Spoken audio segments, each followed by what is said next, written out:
Thank you, Ms. Thompson, for that wonderful introduction. And to all parents, community members, and school faculty, good morning and thank you for being here today to celebrate this amazing senior class that is front and center. To all of my fellow graduates, congratulations to each and every one of you for the hard work you have put in the past 4 years to be here. A day that we long thought would never be here, and that has now quietly crept upon us. We are here. This is it. Party responsibly tonight because the future starts tomorrow, and it's going to hit us hard. As we're preparing for the future, for what is next, we must sit back and reflect on ourselves. Why we are here, why we work as hard as we do or don't work as hard as we wish, our goals, and our priorities.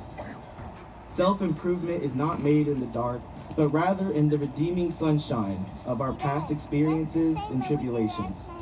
See, the past is not an everlasting shelter in which we can hide in when life comes at us fast, but rather a friend along the way, one we can call upon when things get tough to remind us who we are and how we got there. In 1965, a baby was born, the last of 7 children, to a Puerto Rican Marine and an Irish nurse.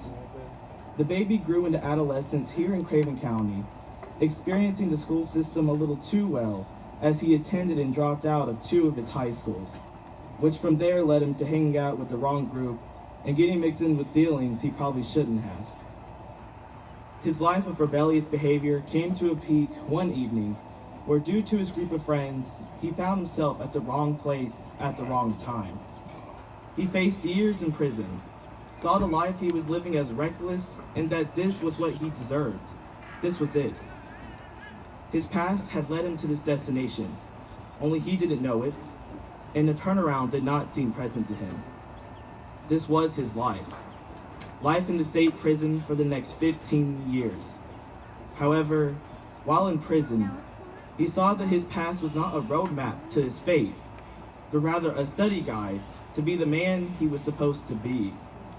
He learned from his past mistakes, grew stronger in his faith, became a well-behaved and model inmate, and reduced his sentence to 3 years instead of 15, some of which were served at the governor's mansion in Raleigh.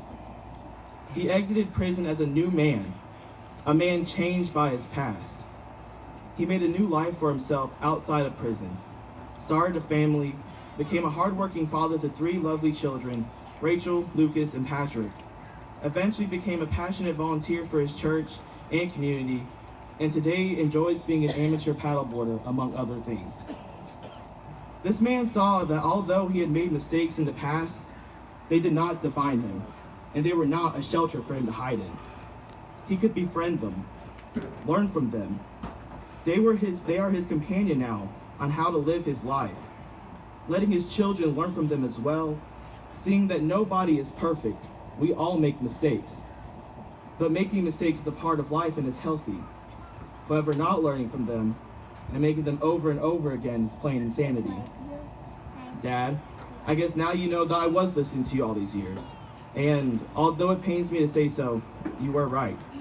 We aren't limited to the mistakes of our past, but at the same time, we cannot become anchored to our glory days. As seniors, we have gone through some pretty amazing times and some really troubling ones. We have spent cold fall nights together cheering on the football team as their aspirations for state glory played out in front of us, seeing teamwork and hard work play out in action as you all left everything on the field. We all sat there and fondly remember festivities throughout the school, such as the Stop the Fox days and getting cheated out of Powder Puff and student staff basketball games.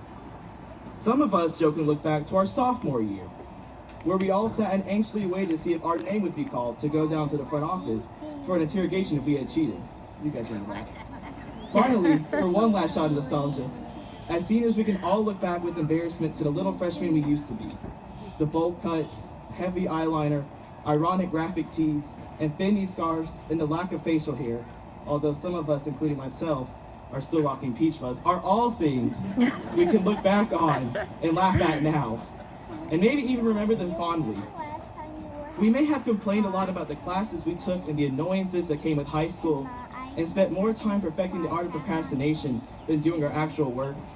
But we all know that these past years are our glory years, some of the highlights of our lives. It will be sad saying goodbye to it all, because it's always hard to say goodbye to something you enjoyed greatly. However, although it may be sad to leave it behind us, we cannot harp on the past and get stuck in our nostalgia.